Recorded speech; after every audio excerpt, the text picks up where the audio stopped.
I've had this iROCKER 11-foot all-around paddleboard for a couple of years now, and I've really enjoyed fishing off of it. I've had some problems with the EVA foam peeling away, but that's for another video.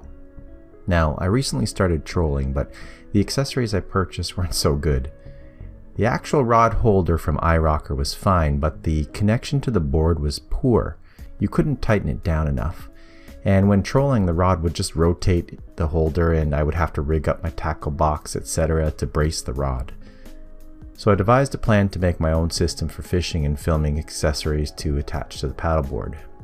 I plan to use the same mounting areas that are used for the accessories from iROCKER. I decided to use a scrap piece of maple to span the two mounts for a stable platform. I had to go to Home Depot to find the M8 size bolts and washers that would fit the mounts.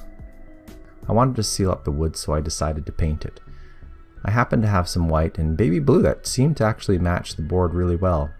I decided to purchase this Scotty Rail and rod holder combo. It should hold very securely, locks, and it's easily removed. I decided to screw it in a central location for now, along with this 1/4-inch screw so that I can mount a pole for my GoPro.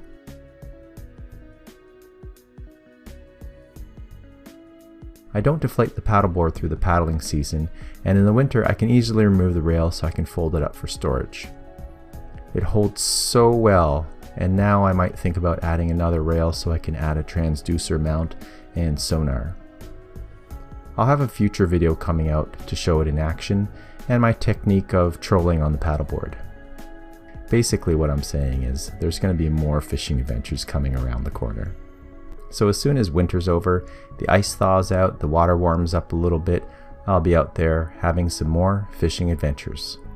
Take care, thanks for watching, and don't forget to get out there and have your own adventures.